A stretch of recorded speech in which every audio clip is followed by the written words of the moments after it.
Olá pessoal, meu nome é Ednei Fernando, eu sou profissional de educação física com especialização em ciências morfofuncionais e traumatologia, sou mestre em ciências da reabilitação e doutorando na área de ciências da reabilitação e traumatologia também. Sou bombeiro militar, também atuo como professor docente em algumas universidades, dentre a graduação e pós-graduação, lecionando as disciplinas de biomecânica, de anatomia do trauma. Também sou fundador do Instituto Brasileiro de Anatomia do Trauma. Sou professor do Instituto Brasileiro de Atendimento Pré-Hospitalar, do IBRAP, e tem algumas publicações, livros e artigos aí na área de pré-hospitalar e anatomia do trauma. Venho hoje aqui, através desse convite, falar um pouquinho para vocês sobre biomecânica do trauma, principalmente a relação aí com a coluna, e até para que vocês possam ter uma compreensão melhor aí dos procedimentos de RMC, de restrição do movimento da coluna em si. E no finalzinho aí eu separei um pouquinho aí do tempo para falar de um estudo que eu venho desenvolvendo na relação aí de extração de vítimas de acidente de trânsito, e com uma abordagem voltada mais às condutas do pré-hospitalar aí no momento da extração. Eu separei também um material para vocês aí que servirá inicialmente aí como nosso roteiro, alguns slides, para que vocês possam acompanhar algumas imagens e que facilite aí a compreensão, tá certo? Então eu tenho aí o primeiro slide aí, que é a capa, né, falando aí um pouquinho lá biomecânica do trauma, né, e vem lá o título Trauma de transição crânio-cervical complexo C0, C1 e C2. Olha só, senhores, que importante e interessante esse tema, né?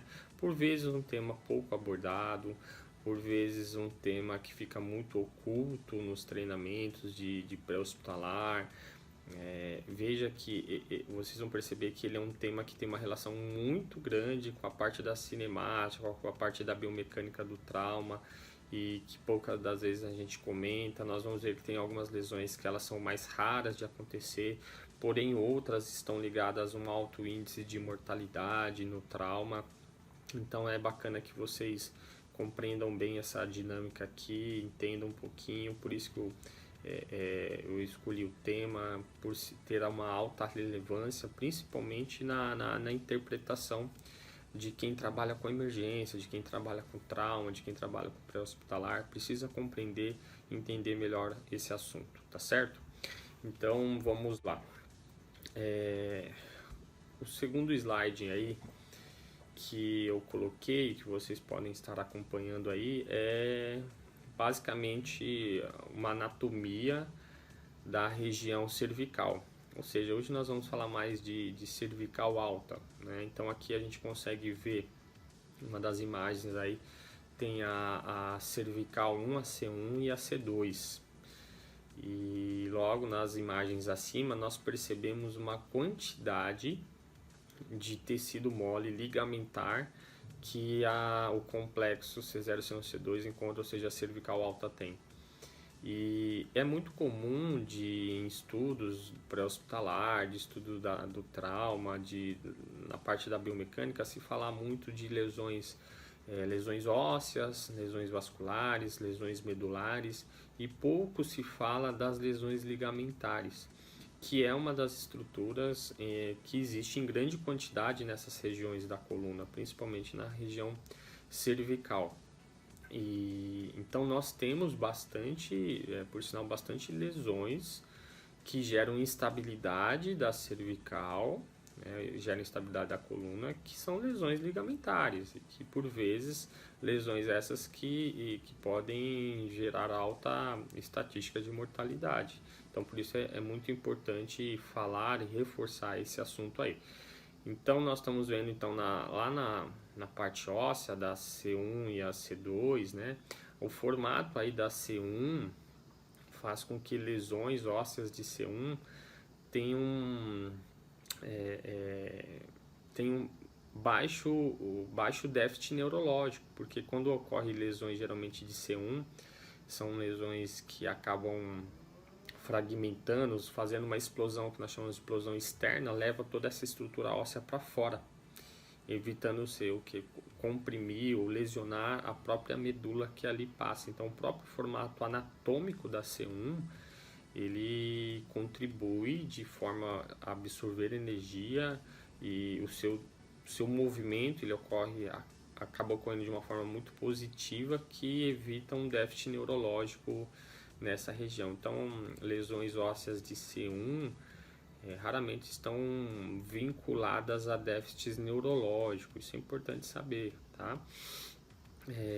Na C2, vocês conseguem observar aí na imagem que nós temos uma pontinha lá superior, que é chamado de processo odontoide, que parece um dente ali para cima, né? Que é o que faz ele girar sobre a C1 que está logo acima. A gente já vai falar um pouquinho melhor desses movimentos.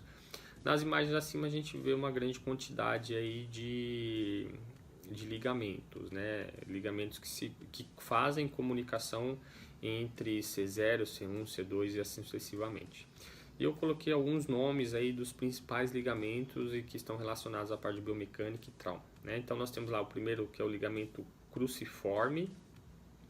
O cruciforme ele recebe esse nome porque ele tem um formato de cruz, então ele faz uma ligação longitudinal e uma ligação transversa das vértebras.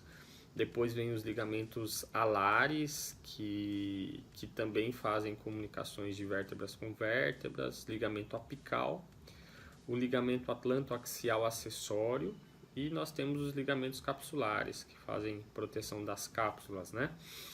Então,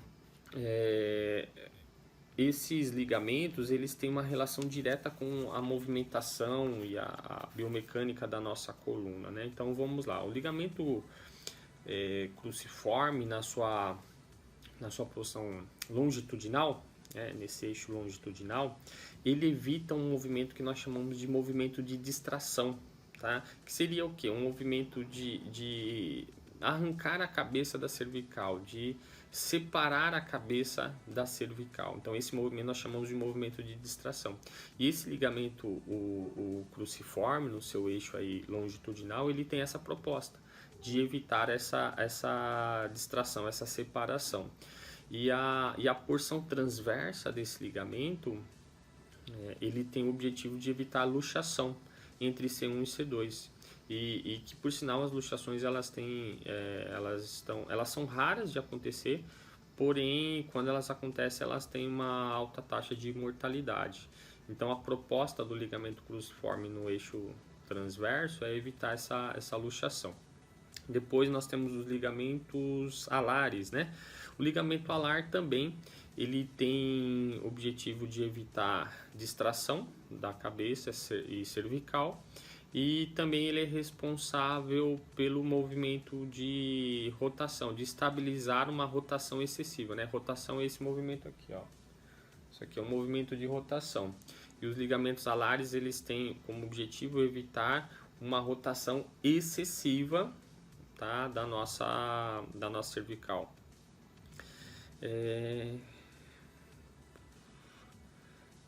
Aí nós temos os ligamentos apical, né? Então eu falei dos alares, né? Os alares eles evitam o movimento de distração do crânio e uma rotação excessiva, principalmente da C1.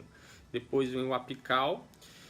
O apical também ele é responsável por evitar a distração da cabeça. Então, uma proposta dele é evitar que a cabeça saia lá da coluna. O ligamento atlantoaxial acessório, que ele liga C2 e C1, ele faz uma comunicação entre C2 e C1. E também é responsável por evitar a rotação excessiva entre a C1 e a C2. Tá? E nós temos, por fim, lá os ligamentos capsulares. Os ligamentos capsulares eles têm o objetivo de proteger as cápsulas articulares entre C1 e C2. Então, ele faz um revestimento da cápsula e faz uma proteção mecânica dessas cápsulas aí. Bom, por que entender o nome desses ligamentos e compreender um pouquinho o seu trabalho? Porque eles estão ligados diretamente à estabilidade da nossa coluna cervical. São eles que dão essa característica de estabilidade. E quando nós temos algumas lesões dessas regiões, ela gera lá as instabilidades. Então nós temos alguns critérios, chamados de critérios de instabilidades, que elencam as principais formas da nossa cervical entrar num processo de estabilidade, principalmente relacionado ao trauma. Então, o trauma pode gerar instabilidade da cervical? Pode. Quais as formas relacionadas aos complexos ligamentares? Então, vamos ver lá algumas lá. Eu coloquei para vocês lá, linkei aí 7 critérios de instabilidade, tá? Que está aí na imagem, tem um quadro aí chamado de quadro 1. Então, nós temos lá, por exemplo, o movimento entre C0 e C1, ele é um movimento basicamente que permite a flexão e a extensão. Então esse movimento aqui de flexão e extensão é um movimento que basicamente ocorre entre a C0 e C1.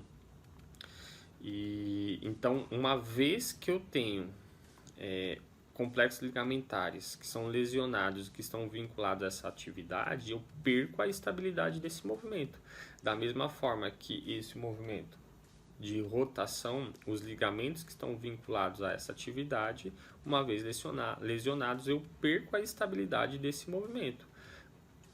Todos esses movimentos, quando eu tenho instabilidades, eles podem ocorrer de forma excessiva, passando de um ângulo de estabilidade, bem como eles podem não permitir que esse movimento ocorra com um controle corporal. Tá? A pessoa perde o controle da execução desse movimento. Então, isso é importante falar.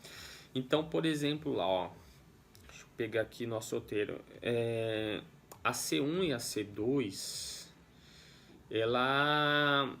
o item 5 aí, ó, a rotação axial C1 e C2 superior a 45 graus. Então, a C1 e a C2, ela é responsável pela rotação do crânio. E essa rotação ela ocorre em torno de 45 graus. Então, esse movimento ele ocorre em torno de 45 graus. Até 45 graus, esse movimento ele é estável. Se ele passar de 45 graus, eu tenho uma instabilidade. Então, alguns traumas que lesionam ligamentos, que é responsável por essa rotação, faz com que essa rotação ela ocorra superior a 45 graus, ou seja, eu perdi a estabilidade, eu considero que agora esse movimento ele é instável. Por isso que nós vamos ver que alguns critérios utilizados para o RMC, bem como são utilizados na linha do intra-hospitalar, numa avaliação por parte do médico, são critérios que analisam o movimento do que? De rotação. E se esse movimento ele ocorre acima de 45 graus, me mostra que aquele movimento ele está fazendo uma rotação de instabilidade, ou seja, ali existe uma lesão instável no tocante à região da cervical alta, tá bom? Então esse é um dos critérios aí de instabilidade que nós temos aí. Aí no nosso roteirinho aí eu coloquei aqui, ó, então vamos lá. Da mesma forma, né, então se considerar a instabilidade, quando o movimento de rotação ele é acima desse ponto de 45 graus, eu tenho instabilidade. Da mesma forma que eu coloquei lá, ó, rotação axial, é o item 1, tá? Rotação axial C0, C1 superior a 8 graus. Então, entre o complexo C0, que é a região já baixa da occipital, e a C1, se esse movimento ele for superior a 8 graus, também é considerado um critério de estabilidade. Até 8 graus eu mostro estabilidade, acima disso gera-se instabilidade. Vamos lá. No item 2, o movimento translação C0, C1, né, superior a 1 milímetro. E tem aqui também, no item 4, a translação C1, C2 superior a 4 milímetros. Então, olha só, pessoal, a translação ela pode ocorrer no eixo antero-posterior ou látero-lateral. A translação entre C0 e C1 superior a 1 milímetro em qualquer um desses eixos, ela é instável, ou seja, ali existe uma lesão de instabilidade. Se no complexo C1, C2, essa translação anteroposterior, lateral, ela for superior a 4 milímetros, ali também existe uma lesão de instabilidade, tá certo? Vamos lá, próxima. Aí nós temos a relação do estreitamento que aí é o item 6, né? Distância bordo superior C2, arco posterior C1 inferior a 13 milímetros. Então o que acontece? O estreitamento do canal do forame entre C1 e C2, se ele estiver abaixo, ou seja, abaixo de 13 milímetros, ele também é considerado patológico, tá bom? Esse estreitamento. Então, por que ocorre esse estreitamento? Por um impacto nas estruturas externas e a tendência dessas fraturas, dessas lesões, diminuírem o espaço interno do forame abaixo de 13 milímetros. Então, isso também é uma lesão de instabilidade, uma lesão patológica aí, certo? Aí nós temos a avulsão do ligamento transverso, né? O ligamento cruciforme transverso. A avulsão do ligamento transverso, estão relacionadas diretamente à biomecânica, né? Então, assim, a própria biomecânica, ela consegue me dar uma ideia de instabilidade da cervical. Então, por exemplo, traumas de grande energia, cervicais próximas ao complexo C0, C2 fraturadas, lesionadas.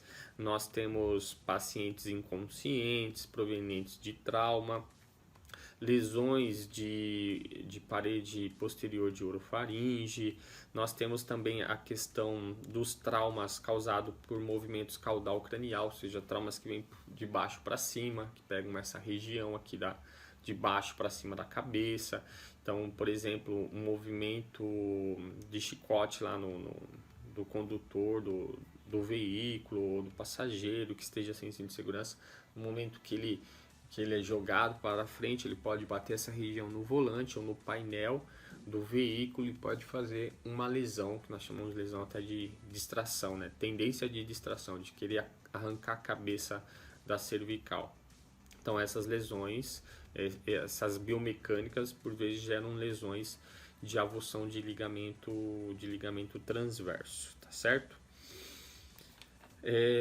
Vamos lá, aí eu elenquei o trauma da transição craniocervical complexo C0, C1, C2, eu elenquei algumas das principais fraturas que podem acontecer, que podem ocorrer e que por vezes estão ligadas às instabilidades de cervical.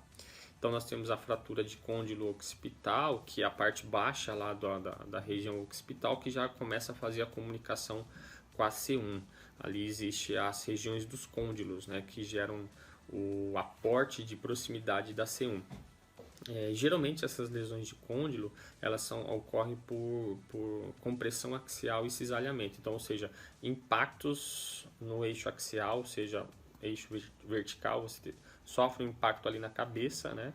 E essa pressão, essa energia deslocada, ela gera uma compressão entre a C1, né? A C1, a primeira cervical, e a região do côndilo da occipital. Então isso faz com que muitas das vezes ocorra ali uma fratura de côndilo, né, dado por essa compressão axial.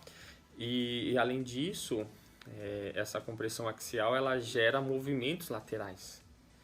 Então, uma compressão axial que a gente recebe na cabeça, o impacto que a gente recebe na cabeça, ela exatamente não ocorre só no eixo axial.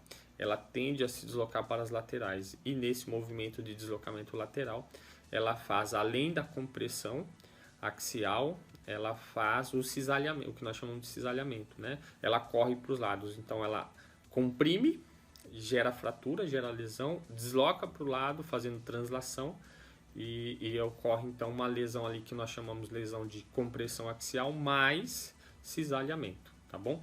Isso geralmente ocorre nas fraturas de côndilo occipital. Aí nós temos a luxação atlantoaxial, a luxação atlanto-occipital, são lesões raras de acontecer, né? São lesões mais raras de acontecer, porém, quando elas acontecem, ela tem uma alta taxa de mortalidade. Então, só para vocês entenderem, de 10 a 20% dos óbitos que tem por trauma de região cervical está ligado à luxação atlanto-occipital. Então, é uma região que tem baixa estatística, porém a mortalidade acaba sendo alta, tá certo? Quando que nós podemos suspeitar dessas luxações, da luxação atlanto-occipital? Então, geralmente, quando tem lesão posterior de faringe, lesão posterior de faringe, trauma mandibular, então a mandíbula foi afetada, laceração submentoniana, quando o espaço retrofaríngeo no raio-x estiver acima de 7 milímetros, então é um indicativo também de lesões de luxação atlanto-occipital. Então são algumas possibilidades que nós temos de identificar as instabilidades de luxação atlanto-occipital. Depois eu coloquei para vocês aí a fratura de C1, né? A fratura de C1 ela está ligada a 10% das fraturas de cervical. Então, de toda a região cervical, 10% está ali relacionado à fratura de C1. Até tem uma imagem aí do meio aí que está mostrando uma fratura de C1, que geralmente nós chamamos de fratura de Jefferson, né? E tem lá suas classificações, 1, 2. A fratura de C1, ela, como eu tinha dito lá no início, ela tem um baixo índice de déficit neurológico, porque quando a estrutura da C1 ela fratura, geralmente ela faz uma explosão externa, então ela abre, não gerando compressão do canal medular e por vezes não gerando déficit neurológico, né? Então o déficit neurológico ele acaba sendo incomum nessas situações, né? Porém, considerado uma fratura, nós damos um nome a isso de uma fratura por necessidade, né? Então é uma fratura que ocorre e ela tende a extravasar e ir para fora por uma necessidade própria da sua biomecânica em si, né? Essas lesões de fratura de C1 geralmente não requer tratamento, porque elas são lesões estáveis, tá? No caso da fratura C1, são lesões estáveis. Aí nós temos a subluxação atlantoaxial. Essa fratura de subluxação atlantoaxial, ela é muito observada em pacientes que têm síndrome de Down e artrite reumatoide. Elas são mais comuns de acontecer nesses tipos de paciente, tá? Não são lesões tão comuns de acontecer assim também, né? Mais para esse público em si. Aí nós temos as fraturas, o deslocamento atlantoaxial vertical, que foi aquilo que eu tinha comentado lá nos critérios de instabilidade, né? Esse deslocamento, que nós chamamos de translação, né? Ele pode ocorrer tanto no eixo anteroposterior ou laterolateral. Então, se ele for, dependendo da região, mais alta, acima de 1 milímetro, um pouco mais baixa, acima de 4 milímetros, eles são considerados instáveis.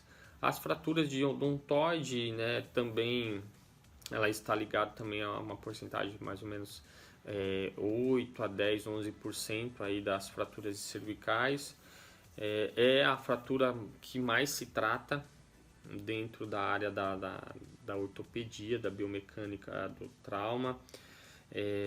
Os pacientes, por vezes, eles chegam com vida, chegam conscientes aos recursos hospitalar, a emergência, né? Porém é uma fratura que merece uma atenção, porque se ela persistir por ali, não for identificada e passar muito tempo, ela pode começar a gerar compressão dos canais medulares aí. E precisa deixar bem claro que todas as fraturas de odontoide, elas são cirúrgicas, tá certo? São fraturas que, diferente da C1, que por vezes não requer tratamento, porque elas são lesões estáveis, na fratura de odontoide, se houver ali fratura, elas são cirúrgicas, porque com o tempo ela pode gerar ali uma instabilidade e o paciente ele chega consciente, vivo ali falando, e com o passar do tempo, passar de horas, ele pode acabar tendo rebaixamento e instabilidade. Então são lesões que sempre tem que ser feito aí processo cirúrgico, tá bom? Deixa eu ver aqui se eu... acho que eu tinha falado... Bom, eu já falei da fratura, deslocamento, espondilolistese traumática axial, que é a fratura do enforcado, né?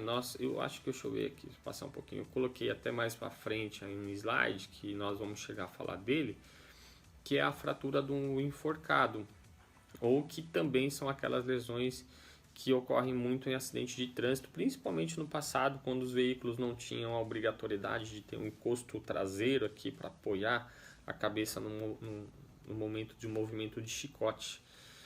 Então fazia-se esse movimento de hiperextensão, né? Jogava a cabeça lá para trás. Então isso quando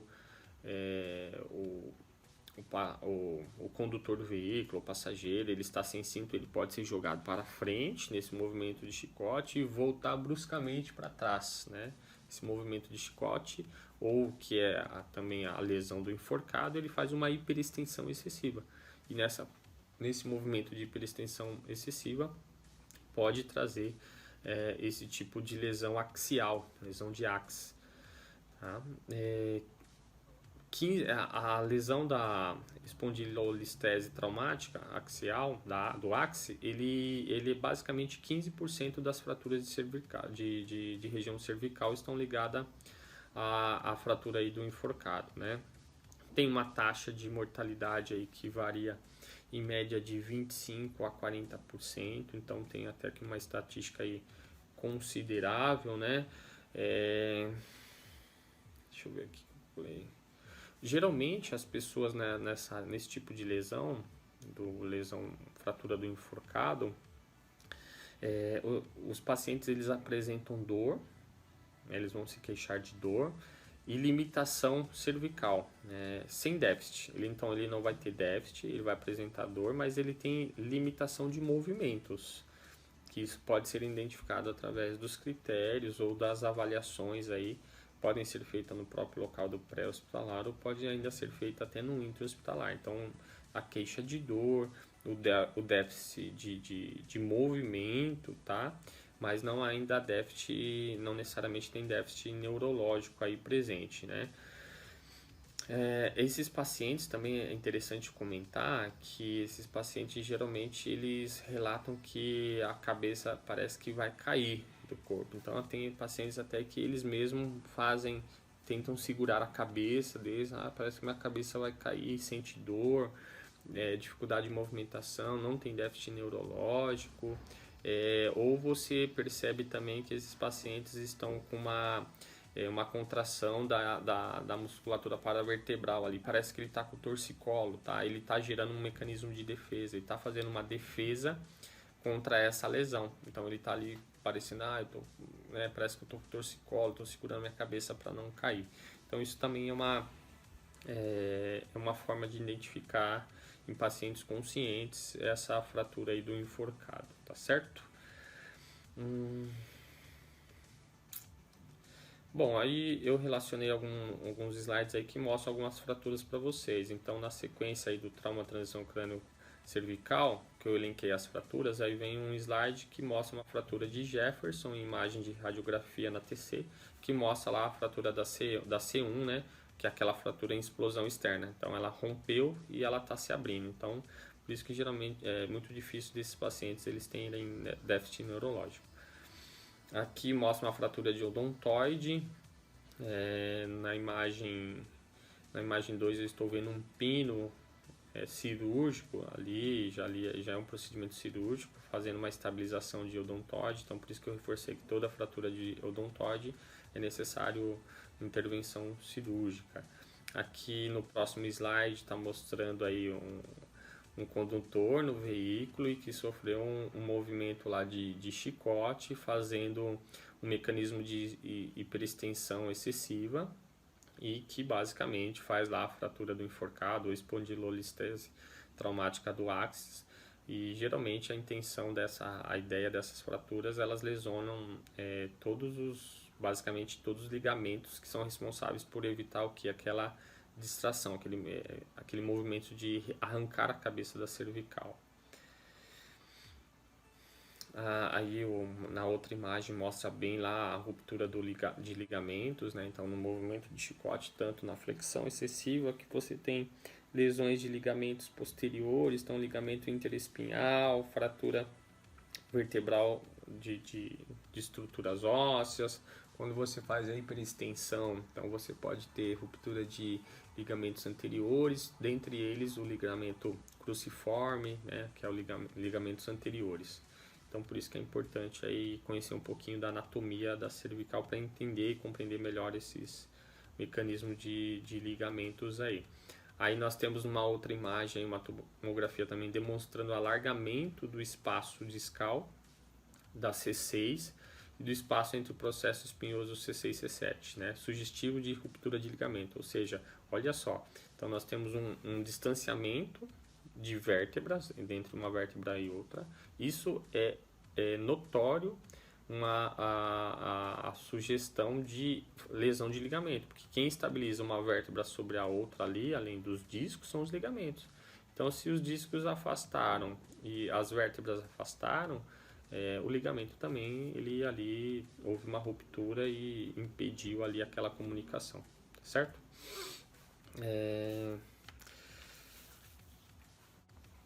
Então, olha só que importante. Tudo isso que nós estamos falando aqui, é importante que a gente observe principalmente sinais e sintomas. Então, analise sinais e sintomas do paciente, qual a queixa que ele apresenta, o mecanismo do trauma, foi um trauma de grande energia, foi um trauma de baixa energia, outras fraturas circunvizinhas associadas, tem fratura de outras regiões, fratura de clavícula, fratura de cervical mais baixa, fratura de osso externo. Então é importante o alargamento do espaço retrofaríngeo, é importante também numa análise. Isso daí é interessante principalmente na questão de radiografias. Toda dor cervical, e analisar todo tipo de dor cervical e limitação de movimento é importante. Então são coisas que a gente deve observar: limitação de movimento de cervical, dor e déficit neurológico, né? Então essas informações são importantes para que a gente analise muito bem as possibilidades de instabilidade de cervical, principalmente complexo C0, C1, C2. As maiores gravidades de lesões são as luxações, né? Principalmente luxação entre C1 e C2. Elas estão ligadas basicamente a uma taxa de mortalidade, né? Principalmente as questões de estabilidade. Vimos também, que falei para vocês, que na prática o que mais é tratável, o que mais gera procedimentos cirúrgicos são as fraturas aí de odontoide, tá bom? E não distante de tudo isso que nós estamos falando, pessoal, sempre observar a questão de lesões vasculares associadas, lesões ósseas, lesões medulares, tá bom? Isso tudo é muito importante. E chama a atenção para vocês que as lesões ligamentares instáveis, tá? Elas são lesões sugestivas de cirurgia.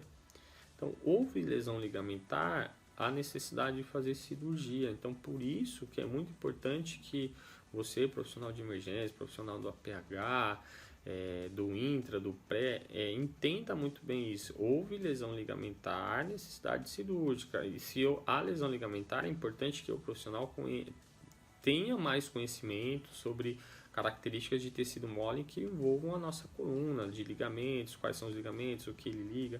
A minha proposta hoje aqui foi dar uma ideia geral para vocês da importância de se conhecer os ligamentos da coluna. Não quero necessariamente que vocês decorem todos esses ligamentos, não é essa a proposta, mas é chamar a atenção para um estudo mais detalhado da biomecânica do trauma, né? E a gente não ficar só preso na parte cinemática, de como o deslocamento de energia aconteceu, mas entender no corpo o que ele sofre quando ele recebe esse impacto, quando ele recebe essa energia, o corpo em si, o que acontece com ele, a coluna em si, isso chama atenção. E um público que muito me chama a atenção na parte ligamentar são as crianças, né? As crianças, por vezes, elas têm frouxidão ligamentar. Então, isso nos chama a atenção de uma preocupação maior também, de uma atenção maior, de entender mais a biomecânica do trauma das crianças, que é extremamente importante, tá bom?